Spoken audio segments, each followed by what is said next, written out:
and again, welcome to Interfaith Spiritual Center Worldwide, where we know that nothing happens by chance, that everything is by divine appointment. That we heard the call, and we kept that divine appointment this morning. And to our viewing audience, I acknowledge that you tuned in at this moment, because this is the moment for you. And as we come together in this recognition that the world is not out there. When I hear people say, well, in the real world, meaning out there, that is not the real world. The real world is within us. The thing you're looking for, you're looking with, according to Dr. Ernest Holmes, who is the founder of our Science of Mind movement. This is the 75th edition of the Science of Mind textbook. And it just, it has a feeling about it and an energy. And when we get it, that everything in the universe is energy. It's all equal. It's E equals mc squared. It's energy. That everything vibrates at a certain frequency. And that we get so caught up into personalities and tones of voices and he said, she said, all of that. BS. Belief system. That's what BS is. It's belief system. We get very caught up in it, don't we? But the truth is, when we come to that place of enlightenment, and remember that when Buddha was asked, are you a saint? Are you an angel? Are you a god? He said, no, I am awake. When we get it, that we are awake.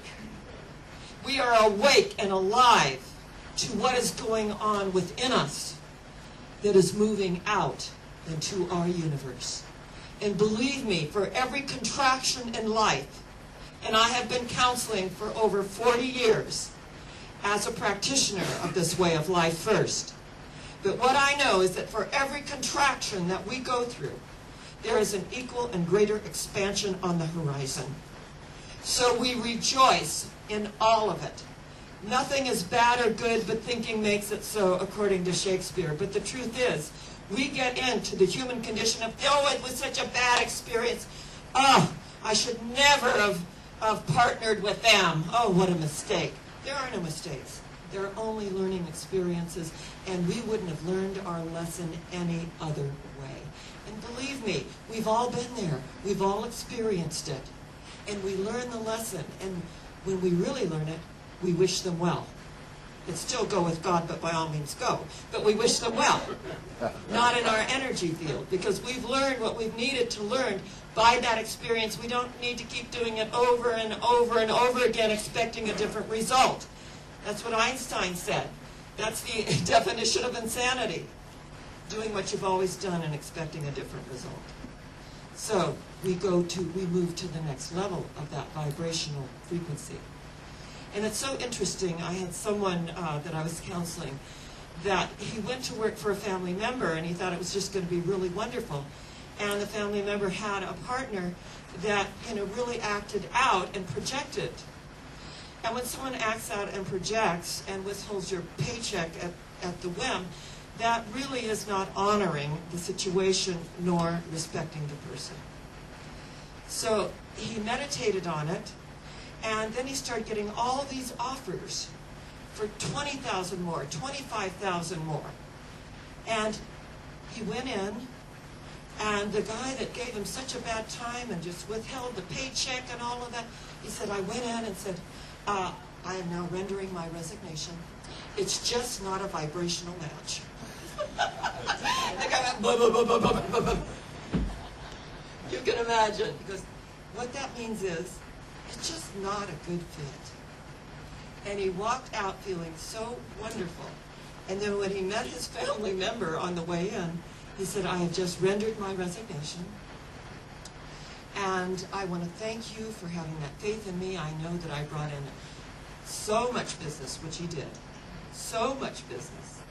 And I feel really good about that. And he embraced his family member and said, I just really love you, and it's just not a good fit, and it's just time for me to move on. Now, this family member, since he moved out of state to be there, never called. They never really got together. He goes, I'll call you tonight.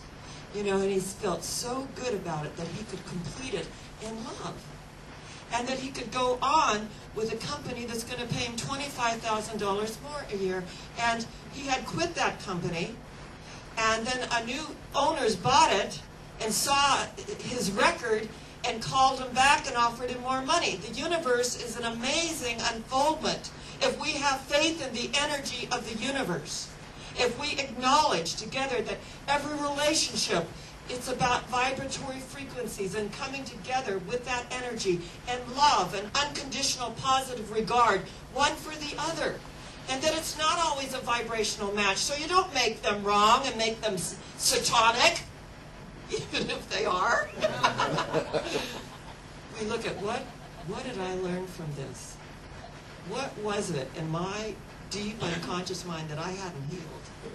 That I called this in to bring it to enlightenment and bring it to light at the moment. We don't beat ourselves up with it. We just acknowledge that it's energy.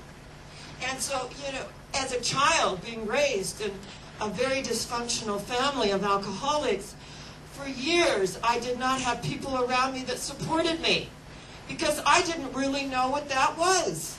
And once you understand the energy of support and unconditional positive regard, your relationships change. It really is interesting. It's not bad and it's not good. They just simply change because you have altered that frequency and call in the energies that love and support you unconditionally. When we realize that we've got poverty consciousness. Someone told me about that they shared a room somewhere with someone, and they were in there taking the Kleenex, they took the toilet paper off the thing, and they took, you know, everything with them. And I said, that's a consciousness of lack, limitation, and scarcity. I mean, it's just amazing. There's not going to be enough. So that we say, oh, I don't have enough time, I don't have enough money. So we send a message out into the universe that there's not enough. But we are the world. We are the universe. That everything is vibrating at a frequency. That this body temple vibrates with an aura, with an energy field, with meridians, with chakras. A chakra is a wheel of spinning energy in a clockwise fashion. We have 7 major chakras in this body temple. That the earth vibrates with energy. Meridian, you know, it's amazing that when I was just in Glastonbury, that we saw the crop circles, that the galactics are leaving messages of love and light and beauty for us. And the people that tried to make these amazing crop circles were there for days trying to do it. And if you go into exploration in the history, you'll see that through videotaping, it took like 10 minutes. They saw an object, it bent down in the field, and there was the most beautiful, beautiful mandala and energy of artwork that is amazing. And they're there in Glastonbury in England. And that the energy of the earth with the ley lines, the vortices. I remember going to Cabo San Lucas with my daughter, and I walked out into the ocean and I saw these amazing, massive rocks in the water. And if you've been to Cabo, you know what I'm talking about. They're amazing. And I walked out and I went, oh my God, feel the energy. Feel the energy. Those sermons and stones and the water and the energy. It's just fantastic. And my daughter was like 11 and she goes, Mom, can't a rock just be a rock? I said, no, this is vibrating energy. Now she says, you know, my mother really does practice this way of life, and for some of us, it's so annoying. Because we need to stay on purpose, and that we cannot allow anyone in our energy field to be less than who they are. And when we see that energy, and we know that there is a difference, let's raise it up now. Yes, we have tears, we have upsets, we have things, we have suffering. We have loved ones that cross over. But the truth is, there is one life, that life is God's life, and that life is our life, right here and right now. And when Neil Stroud left the planet, and he said, you know, who are those beautiful, beautiful girls standing next to you? They're so beautiful, and I just got it. And I, you know, first I said, there's no one standing next to me. And then I felt it. And I said, oh, they're your guardian angels, and they've come to take you home. And we had this amazing relationship. And we had a lot of humor. I said, you haven't even left yet, and you're going out on me already. And then he passed on shortly after that. So we are never alone. There is that galactic beyond what the eye can see, that we are galactic citizens. And I love when Dr. David Hawkins said that we are Homo spiritus. We are no longer Homo sapiens, struggling for survival. Hunters and gatherers and planters, we're that. But now we're doing it with energy. We're Homo spiritus.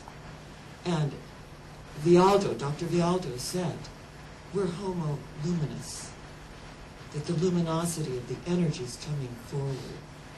And a great Cherokee elder said, we are Homo Passim. We are the people of peace. That we are moving in our evolution. So the physical body has an energy field of chakras and meridians and energy. Just as our Mother Earth, Gaia, has these ley lines and vortices, crop circles that are there for us to experience. That there are other realms. We are the world, and the world is expanding for us. It's moving into the universe. As our speaker, Dr. Kawana, had his telescope, and we were looking out at that moon and the moon's surface and realizing that we are all part of that. That we bless, Earth Mother, Father Sky, Grandfather Sun, Grandmother Moon, the finned ones below, the winged ones above, the rock people that share their sermons and stones, the standing ones, the trees, our guardians. The creepy crawlies that cleanse and purify the Earth Mother, and the four-leggeds that romp and roam and muse this earth, which is their home.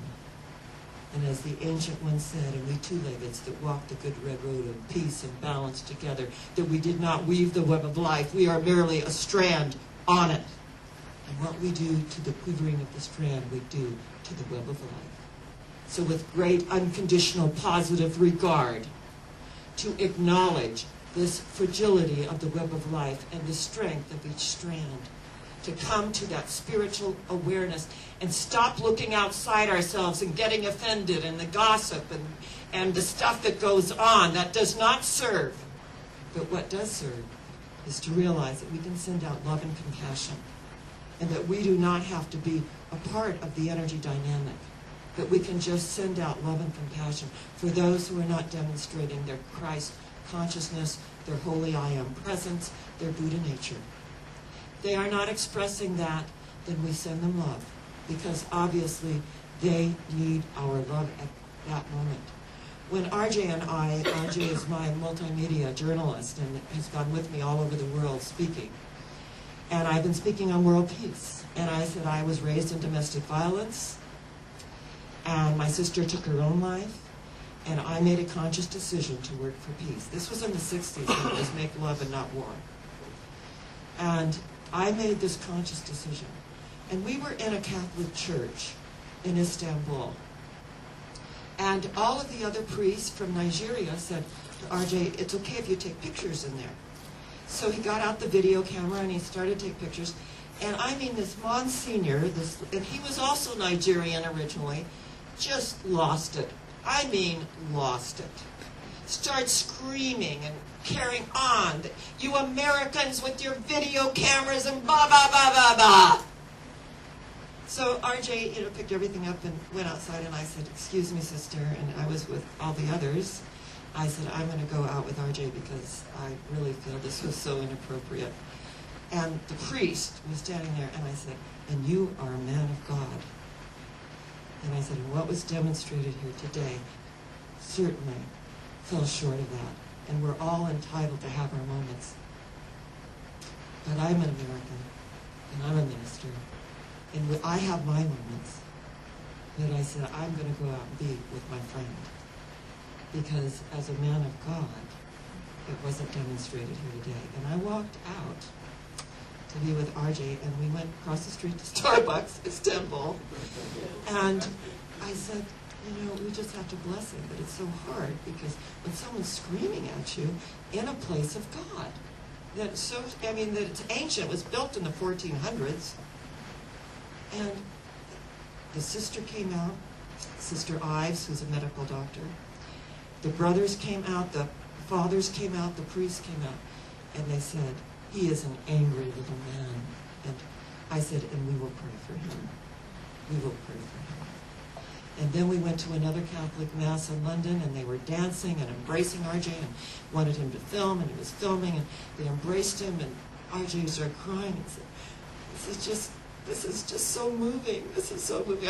We go from one end of the spectrum over to London to the other, and you're embraced, and there's dancing, and there's light, and there's energy. And they asked me to participate in the Catholic Mass, which I did, and I did a reading.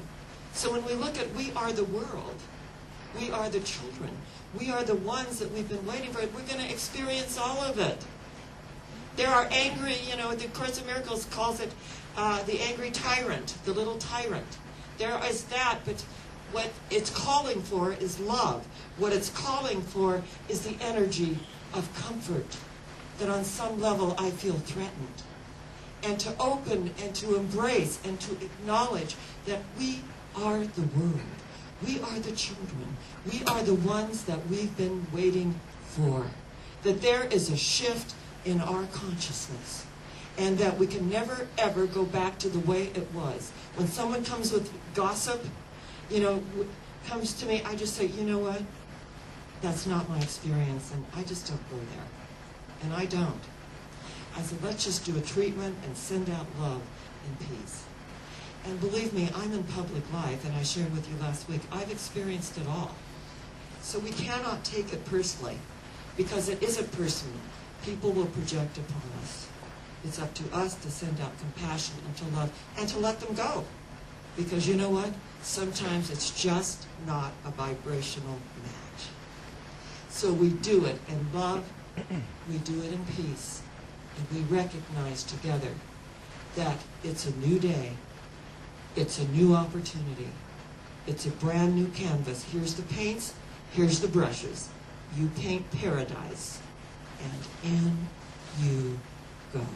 And out of that, we welcome what we have created and keep expanding and enlarging on it. As I sit and ponder this life's beguiling quest, I can hear the far-off thunder of the awe-inspiring guest. Its voice is ever present as I sit and contemplate, wondering of the answer to the riddle of my fate. But wait! My destiny is heir to be within a lone figure called me. God bless you. I love you. It's a new day for all of us. And where are we going? Higher yet. Where? Higher yet. Where? Higher yet. And so it is.